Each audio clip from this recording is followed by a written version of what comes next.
Praise God, isang mapagpalang araw muli mga kapatid at welcome sa ating pong Facebook page na Let's Talk About God. At ang ating pong pag-aaralan ngayon is Nothing to Worry. No? So ito po yung ating kukunin sa may Mateo, no? O Matthew chapter 6, 24 to 34. No? So nothing to worry. Wala tayong dapat alalahanin. No? Kung ito ay wala tayong dapat na alalahanin. No? So Matthew chapter 6 verse 24 to 34. So pamilyar itong na-account sa Bible. Sabi dito, Diyos o kayamanan. Walang makapaglilingkod ng sabay o sa dalawang Panginoon, sapagkat kapuputan niya ang isa at ibigin ang ikalawa. Paglilingkuran ng tapat ang isa at ahamakin ang ikalawa. Hindi kayo makapaglilingkod ng sabay sa Diyos at kayamanan. Kaya't sinasabi ko sa inyo, huwag kayong mabagabag tungkol sa pagkain at inumin na kailangan ninyo upang mabuhay o tungkol sa damit na kailangan ninyong katawan. Hindi ba't ang buhay ay higit na malaga kaysa pagkain at ang katawan kaysa pananamit? Masdan ninyo ang mga ibon, hindi sila naghahasig ni nagaani o kaya'y nagtitipon sa banga. Gayunman, pinakakain sila ninyong amang nasa langit, hindi ba't higit kayong mahalaga kaysa mga ibon? Sino sa inyo ang makapagpapaba ng kanyang buhay ng kahit isang oras sa pamamagitan ng kanyang pagkabalisa? At bakit kayo nababagabag tungkol sa pananamit? Isipin ninyo kung paano sumisibol ang mga bulaklak sa parang. Hindi sila nagpapagal ni humahabi man. Ngunit ito ang sasabihin ko sa inyo, maging si Solomon ay hindi nakapagsuot ng kasing ganda ng isa sa mga bulaklak na ito. Bagamat napakariringal ng mga damit niya. Kung ang damo ay sa kabukiran na buhay ngayon at kinabukasan igagatong sa kalan ay dinaramtan ng Diyos, kayo pa kaya? Kailiit ng pananalig ninyo sa Kanya. Kaya huwag kayong mabalisa tungkol sa inyong kakanin, iinumin o daramtin, sapagkat ang mga bagay nito ang kinahuhumalingan ng mga taong wala pang pananalig sa Diyos. Alam ng inyong amang nasa langit na kailangan ninyo ang lahat ng ito. Ngunit pag sumikipan ninyo ng higit sa lahat ang pagharian kayo ng Diyos at mamuhay ng ayon sa Kanyang kalooban at ipagkakalob niya ang lahat ng kailangan ninyo. Kaya huwag ninyong ikabahala ang para sa araw ng bukas, sa kanan ninyo harapin kapag ito'y dumating. Sapat na ang sa bawat araw ang kanyang mga suliranin. So ating pong topic is nothing to worry. Wala tayong dapat alalahanin, no? Huwag kang mag-alala. Huwag kang mabalisa. So dito mga kapatid, bakit ba dumarating yung mga alalahanin sa buhay, no? Bakit ba dumarating yung mga pagkabalisa sa buhay? So marami pong faktor yan mga kapatid, no? Siyempre, ang pinakaano niyan is kapag nandun yung tinatawag na shortage. Shortage. No? Pag nasa-short ka, o wala kang hinahawakan, no? Wala kang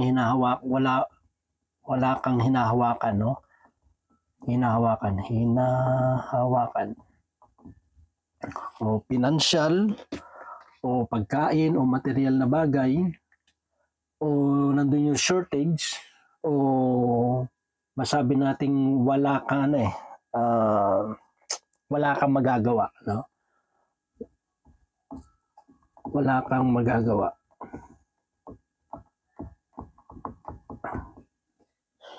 No, nababalisa tayo, nagwo-worry tayo pag may shortage, pag may kulang. Katulad yun sa mga alagad, di ba? Yung concern nila is yung 5,000, no? Pero more than 5,000 pa yung pinakain ng ating Panginoon. Kasi nga ano lang yun di ba? 5 tinapay, 2 isda, no? So talagang kulang, no? So may shortage, no? Kaya medyo gusto na nilang pauwiin o bumili sila ng kanilang mga pagkain itong mga tao. So pag wala ka namang hinahawakan, wala financial, di ba? May pangangailangan ka at minsan may mga bagay na dumarating na hindi mo inaasahan, out sa budget mo. So kapag wala ka pang hinahawakan na pera o kahit na lang yung pangako ng tao, di ba? ah, may pinangako sa iyo, so ini-expect mo na ibibigay yon, pero dahil hindi mo pa siya nahawakan, medyo nababalisa ka, no? Natatakot ka, baka na-scam ka, no? O baka hindi totoo yung sinabi sa iyo, yung pinangako sa iyo. So kung minsan pag wala kang magagawa na, no? Kunyari, may sa karamdaman, 'di ba? Kapag sinabi ng doktor na wala na silang magagawa, no? Sa sakit, no? So tayo ay nangangamba, tayo ay nababalisa. So marami pang faktor, no, bakit ang tao ay nababalisa. So ito ay mga ano lang, isa, no, isa sa mga, no, na reason bakit ang tao ay nababalisa. More and more talaga is dahil kulang, no. Kasi kapag sufficient, kapag nasa yung lahat ng bagay, medyo less yung worries mo eh. Kasi may pinanghahawakan ka eh, no? Kung may sa financial o sa material na bagay o may mga gagastusin, so medyo less yung worries mo kasi nga bakit? Kasi meron ka eh. So dito mga kapatid, ay ito yung pag-aaralan natin, no? Ano ba yung mga bagay na nagbibigay ng worries sa buhay po natin? So yung causes kasi minsan is, sabi ko ayan, may shortage, no? Tsaka hindi lang yan, no? Yung dito is more focus, no? Minsan kasi masyado tayong focus sa mga on-earthly, no? Earthly wealth, no? Instead sa heavenly, instead of heavenly wealth, no?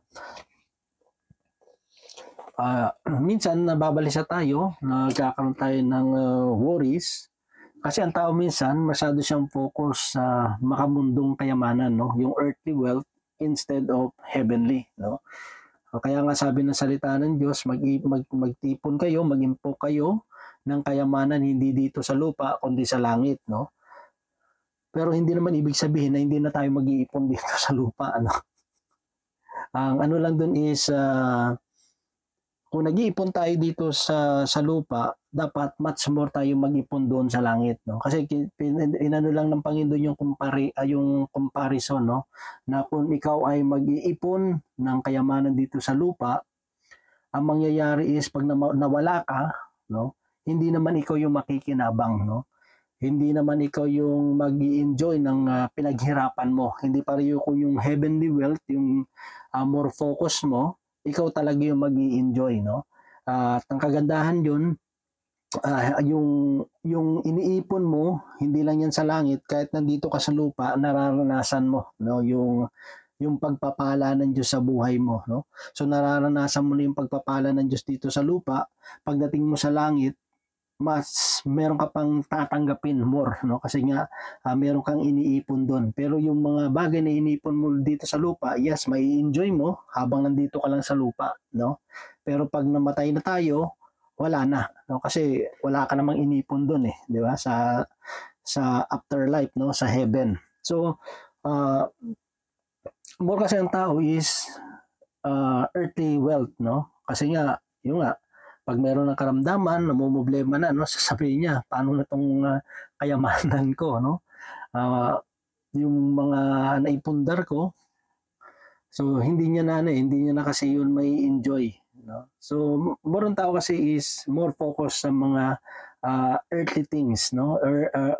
Earthly wealth rather than sa heavenly wealth, no? So pag ganun, kaya maraming tao masyadong pinapatay na yung sarili, no? Talaga namang kahit pagod na, hanap pa rin ng hanap ng trabaho kasi nga kailangan niyang mag-ipon, no? Kaya nga sabi doon, may mga tao, no?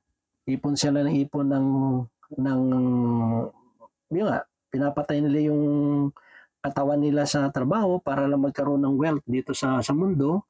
Pero pagtanda nila, nagkakaroon sila ng karamdaman, nagkakaroon na sila ng sakit.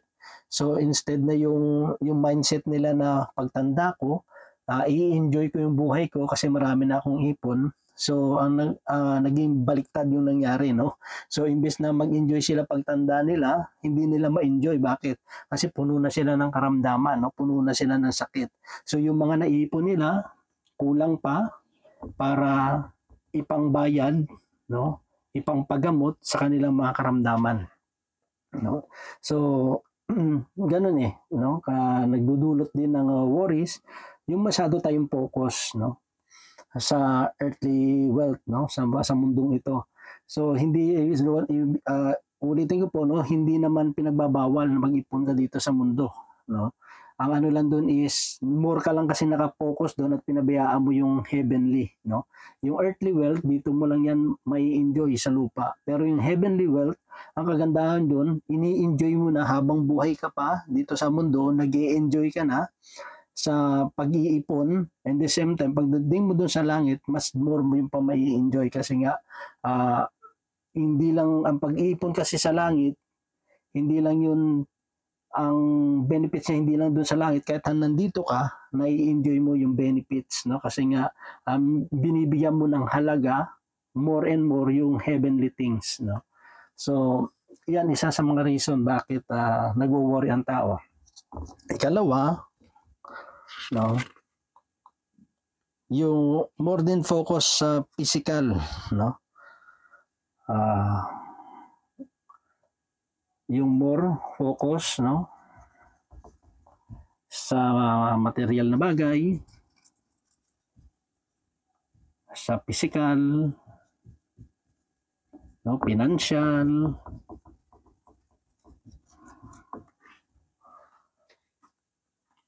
kaya nga dito sabi dito sa yung sabi, makamit mo man yung buong kayamanan ng buong mundo, pero pag nahulog naman o namatay ka, nahulog naman yung katawan mo sa impyerno, wala ka yung ano yung maibabayag mo para maibalik yung buhay mo, di ba? What a profit a man if he gained the whole world and lost his soul, no? Yun sabi doon ano mo yung nakamtan mo yung buong kayamanan ng mundo, pero na-loss mo naman yung soul mo, no? So wala kang pwedeng ibayad sa Diyos, o kahit yung kayamanan mo hindi pwedeng maibayad, no, para madagdagan yung buhay mo o maligtas ka, no? So more focus sa material na mga bagay, isa rin yan, no? Nagbibigay worries, yung physical, no? Na medyo tumaba-taba ka lang, no? Kasi masyado mong pinakikinggan yung mga sinasabi ng tao, no? Kasi yung tao ngayon nakatutok sa mga outside appearance, no? Kung nakakarinig ka ng mga negative comments about sa physical mo, nagwo-worry ka rin, no? Pag medyo may nararamdaman ka na sa katawan, medyo may nakakapakapakang medyo bukol-bukol, no? So minsan masyado natin pinahalagan yung buhay natin, no? Kaya nga masyado tayong nagwo-worry. Kaya nga sabi doon is ito yung isa rin sa mga reason, no, bakit nagwo-worry ang tao, kasi nga sabi nga yung nagpapalaga na kanyang buhay ay siya mawawalan, ngunit ang mag-alay ng buhay para sa Panginoon na siya magkakaroon nito, magkakamit noon. So kasi masyado tayong focus, no? Yung sabi nga is more focus, no? Hindi naman ibig sabihin pababayaan natin yung katawan natin. Hindi naman ibig sabihin hindi natin kailangan yung mga material na bagay. Hindi naman ibig sabihin na hindi natin kailangan financial. Kasi nga, paano mo bibilin yung mga pangangailangan mo, no? Yung kakainin mo, yung pag nagta-travel ka, kailangan ng financial. So hindi kailangan natin yan habang tayo nabubuhay sa mundo. Pero ang sinasabi is masyado kang focus doon, no? Parang nandoon na lang yung palaging iniisip mo, yung material na bagay, saan kukunin to, yung sa physical mo, no? Masyado kang worry sa mga nangyayari sa pangangatawan mo, no? Masyado mo siyang doon ka masyado nakafocus, tapos sa financial, no? So ito yung nagbibigay ng worry sa buhay natin, no? Kasi masyado tayong focus doon, masyado nating inilalagay yung sarili natin doon. So tandaan natin, yung mga material na bagay mawawala rin yan. Yung physical, habang tumatanda talaga tayo, Marami talagang changes kasi habang buhay tayo, maraming changes na mangyayari sa katawan natin. No? Bilang tao, normal yun. Magkakaroon ka ng karamdaman, magkakaroon ka ng sakit. Pero hindi ka dapat mag-focus doon. No? Kasi nga, magbibigay sa iyo na ngayon ng maalalahanin sa buhay. Lalo na itong si financial. No? Ito talaga yung pinoproblema ng tao kasi yung material, yung physical na bagay, pag marami kang financial, pag may kailangan kang material, madali lang, no? Madali mo ma-achieve. Sa physical naman, kung gusto mo mas lalong gumanda, gumapong, mag-sexy, pag may financial ka, madali lang solusyonan. So ito talaga yung sa panahon natin, ito yung more na worries ng tao, yung financial. Yan. Yung ikatatlo mga kapatid is lack of knowledge.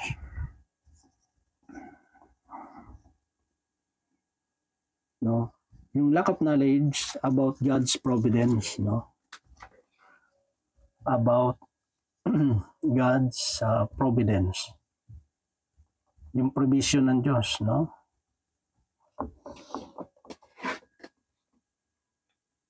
Kasi sabi nga ng Panginoon, nakita niyo itong mga bulaklak, hindi man sila naghahabi.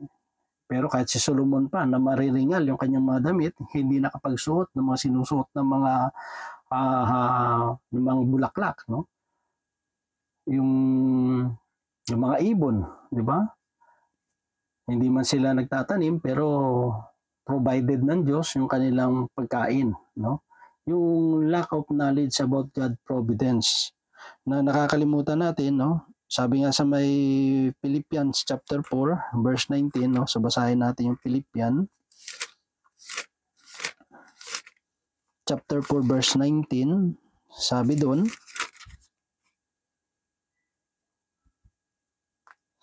at buhat sa kayamanan niyang hindi mauubos, ibibigay niya ang lahat ng inyong kailangan sa pamamagitan ni Kristo Jesus. So sabi doon, yung providence ng ating Panginoon, hindi nauubos. No? Hindi siya nauubos. At sabi doon is, at sa lahat ng inyong, sa buhat ng kayamanan niyang hindi mauubos, ibibigay niya ang lahat ng inyong kailangan. No? Sabi doon, kailangan, needs. Hindi wants. No? No? Ibibigyan ng Diyos lahat ng ating kailangan, hindi yung gusto natin. Di ba? Kasi ito yung itong needs natin talaga ipoprovide ng Diyos yan no? Para magulang, no? Yung pagkain, yung damit, yung tirahan, gagawan ng mga magulang, yung pag-aaral, di ba? Gagawan ng paraan ng mga magulang yan na mai-provide din lahat ng pangangailangan natin. Yung want, ito kasi gusto lang. Ito yung luho lang natin. No?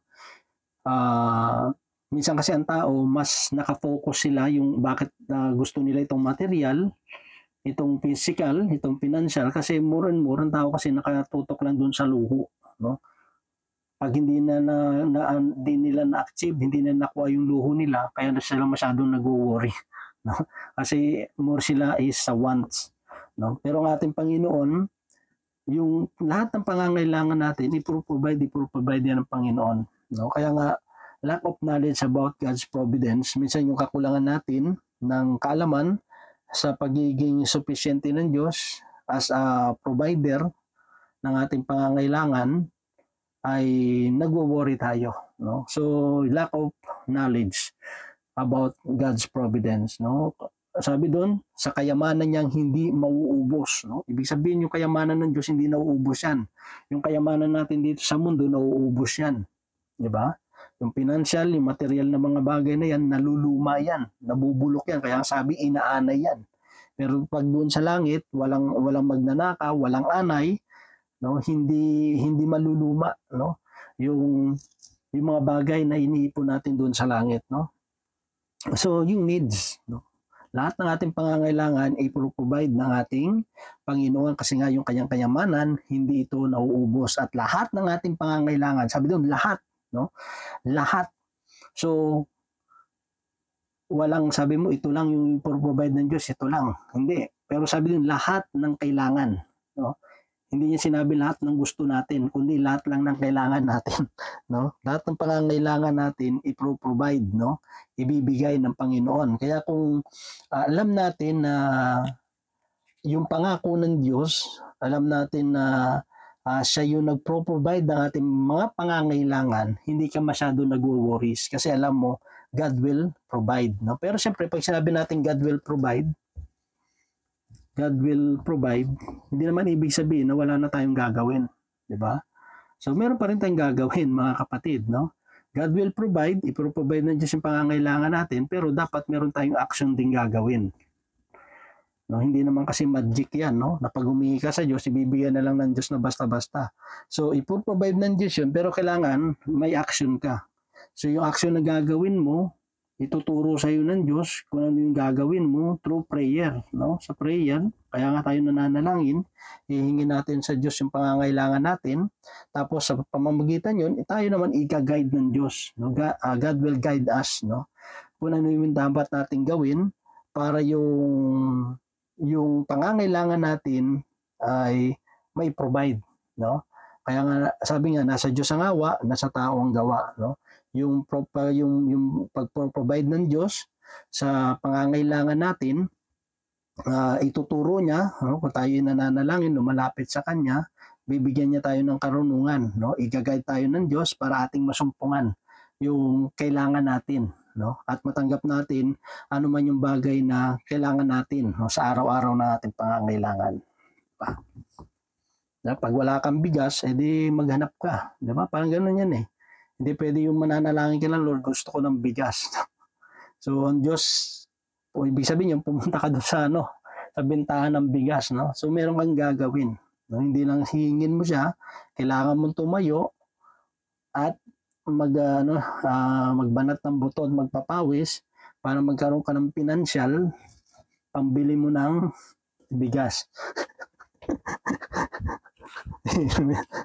So, hindi po yan nga hingin mo lang, no? So, yung lack of faith, no, isa rin yun. No? Sabi nga, napakaliit na inyong pananampalataya. No? Kasi minsan, kulang tayo sa pananampalataya sa Panginoon. Diba?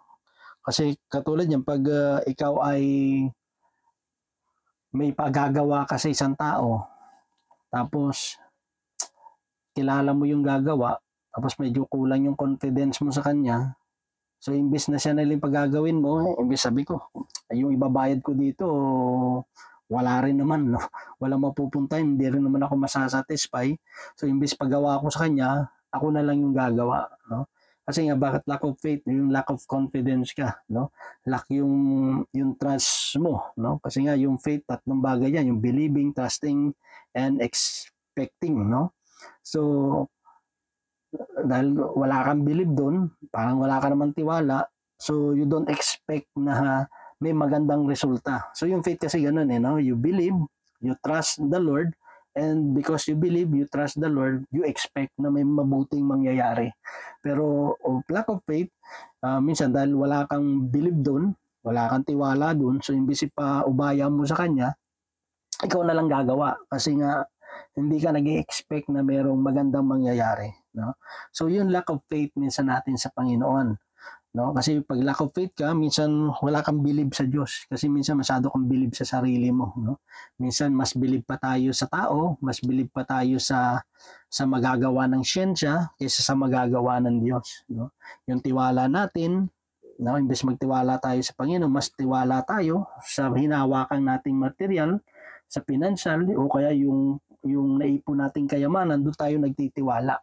So, nag-expect tayo na yung financial mo, yung material mo, yung naipon mo, makakatulong sa iyo. But in the end, nakita mo na yung material, yung financial mo, yung naipon mo, hindi pa pala sasapat pag nagkasakit ka, hindi pala yung sasapat yung mga naipon mo, no?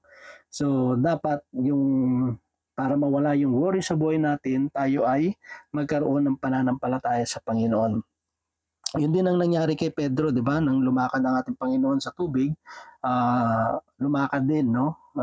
Sa short na kwento, nakalakad din si Pedro sa baba ng tubig kasi nga nandun nga yung good signal ng ating Panginoon. Kasi nga sabi niya, nang lumakad si Jesus sa baba ng tubig dahil nga pasalungat sa hangin yung kanilang bangka ng mga alagad, ay nalagay sila sa peligro. Kaya nga nang nakita nila si Jesus na lumalakad sa baba ng tubig, natakot sila kasi akala nila multo. No? So sabi ni Jesus, ako ito, si Jesus, huwag kayong matakot. Sabi ni Pedro, kung ikaw nga yan, Panginoon, papariyanin mo ako. No? Sabi ni Lord, ano ka, sumunod, halika, yan sabi niya. So nandun yung good signal, ibig sabihin, nakalakad si Pedro sa ibabaw ng tubig. Pero ang problema, yung focus niya na nasa ating Panginoon si Kristo, nawala. No? Kasi naramdaman niya yung malakas na hangin at yung malakas na alon. So imbis na nakasentro yung kanyang paningin sa Panginoon, inilipat niya. No? He turn yung kanyang paningin sa mga bagay na yun. At dahil doon sa paglipat niya ng kanyang paningin sa mga hangin tsaka sa mga malalaking alon, lumubog si Pedro. No, kaya nga sabi niyo yung faith, no, dapat naka-fix, no? Sabi nga doon, fix your eyes unto Jesus, the author and the perfecter of our faith, no? Ituon ang iyong paningin sa Panginoon, ang pinagmumulan ng ating pananampalataya at nagpapaganap nito. No, kaya lumubog si Pedro kasi nga bakit? Kasi sabi nga ng Panginoon, nasaan ang iyong pananalig, no? Bakit ka nag-alinlangan? Yun ang sabi niya kay Pedro, no? Bakit ka nag-alinlangan, no? Kasi minsan yun Kaya tayo nagwo-worries kasi masyado tayo nag-aalinlangan, no? Nag-pray ka na sa Panginoon pero parang nag-aalinlangan ka pa na parang pakaramdam mo parang hindi ka answered prayer. Di ba? Kasi minsan tayo rin mismo yung yung nag-a-abort ng ating blessing. Kasi matapos ka na nag-pray, tapos mag-pray, kinontra mo rin naman, no? Parang galing ka sa prayer meeting, no? Nagsabi na yung preacher, hingin mo sa Diyos, no? Sa healing nga, hingin mo sa Diyos ang lahat ng iyong pangangailangan, no? Lahat ng gusto mo. Sabi mo, Lord, baguhin mo po yung mga anak ko, baguhin mo po yung husband ko. No? Tagang iniyak mo pa yon sa prayer meeting. Ang problema, pag uwi mo sa bahay, lasing na naman yung husband mo, pasaway naman din yung mga anak mo. No? Kaya anong nangyari? Ang sabi mo na lang, lumabas sa bibig mo, ay wala na talaga Lord tsansa. Wala na talagang tsansa. So, ikaw mismo, kinontra mo yung prayer mo no? Iniyak-iyak mo pa. Kita mo nga yung kay Juan Bautista, di ba? Yung tatay niya. Naging pipi, no? Sinara muna yung kanyang bibig at nang ipinanganak na si Juan Bautista ni Elizabeth, no? Nagtatanungan na kung ano ipapangalan. Doon binuksan na uli ng Panginoon yung kanyang bibig. Sinabi Juan, no? Yung ipapangalan sa kanya. So bakit? Kasi medyo nag-aalinlangan na yun Kalimutan ko yung pangalan ng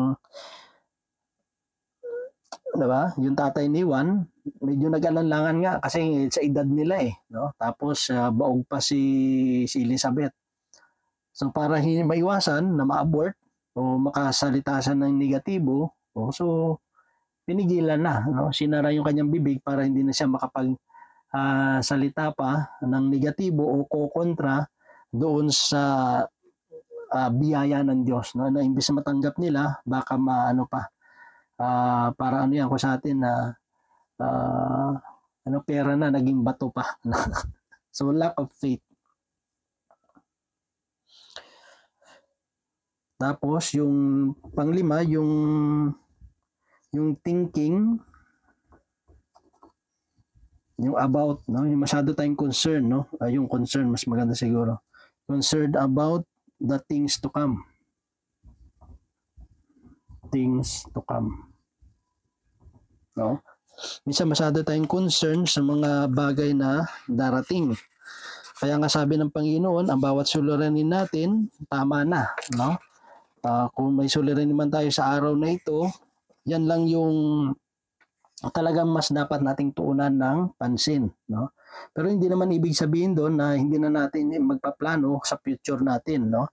Hindi naman 'yon, no? Ang inaano lang doon ng Panginoon is mas yung may problema ka na ngayon, ibig sabihin, fokusan mo muna yung problema mo ngayon, no? Just solve your problem today. Pag na-solve mo na, tsaka mo isipin yung mga susunod, no? Kasi nga, parang kung may problema ka, 1, 2, 3, 4, di ba? isolve mo muna itong number 1.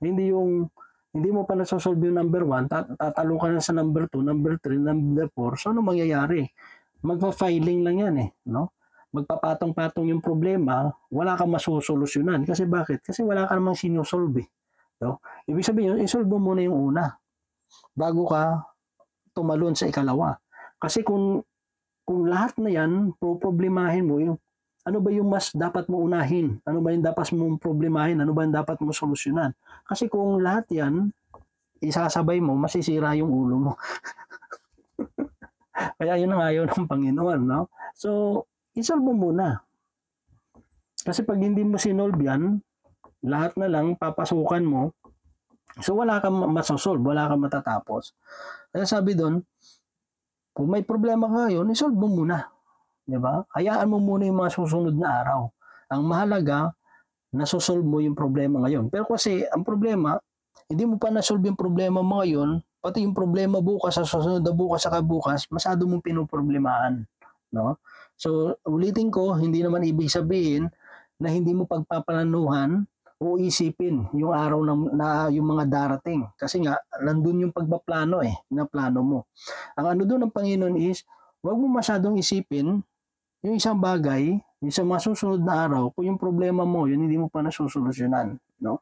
So, yan, masyado tayo nagsosobra ng pagkabalisa sa buhay. Kaya sabi niya, sino ang tao makapagpapahaba na kanyang buhay ng puno ng pagkabalisa? Diba? Kasi masyado tayong na-stress. Yan. Kaya nga sabi, ang stress ay nakakatanda. Ano ibig sabihin? Pag ang stress na nakakatanda, pag sinabi nakakatanda, malapit ka mategi. No? Ibig sabihin, hindi hahaba buhay mo, sala ka, stress, kasi masyado tayong nababalisa, masyado tayong namumblema sa mga pangyayari sa buhay. So, pag kasi masyado tayong nag-i-stress, yung mga cell sa katawan natin, nagiging abnormal. Hindi sila nagpa-function ng tama.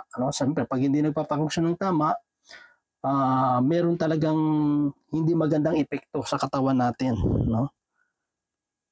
Tandaan natin, ang problema, hindi pinoproblemahan, kundi sinusolusyonan. Iba yung sinusolusyonan mo yung problema mo, iba yung pinoproblemahan mo ang yung problema. So, yan lamang po mga kapatid. So, gagawan pa natin itong part 2. Yung part 2 ng nating to worry is yung why we should not to worry. Why we should not to worry. Bakit hindi dapat tayo mamblema? So ito lang po mga kapatid, yung gusto ipaabot ng Diyos sa atin. Ito yung mga causes, bakit tayo ay nababalisa sa mundo. Kasi nga masyado tayong focus sa kayamanan sa mundo kaysa sa kayamanan sa langit. Nakapokus tayo sa mga material, physical, financial, etc. etc. So marami tayong pinupukusan sa mundo na instead na mag-focus tayo sa Panginoon. Yung lack of knowledge about God's provision o providence ng Diyos, na sabi doon nga sa Philippians, i-provide na mula sa kayamanan ng Panginoon na hindi maubos-ubos. I-provide niya yung lahat ng ating pangangailangan. Lack of faith, kulang tayo sa pananampalataya sa Kanya, yung masyado tayong concern about the coming things, yung para sa kinabukasan masyado tayong concern na hindi natin pa nga nasosolve yung problema natin ngayon, so gusto na nating mag-jump sa kinabukasan. So ito lamang mga kapatid, at nawa patuloy po nating suportahan ang ating Facebook page at sa ating pong YouTube channel. Sa YouTube ko po, nyo lang po i-type yung Brother Ronald Solion. So, i-upload ko rin po itong topic pong ito. So, yung part 2 po, kung lulobin ng Diyos, bukas po, yung part 2 po nito. So, God bless po mga kapatid.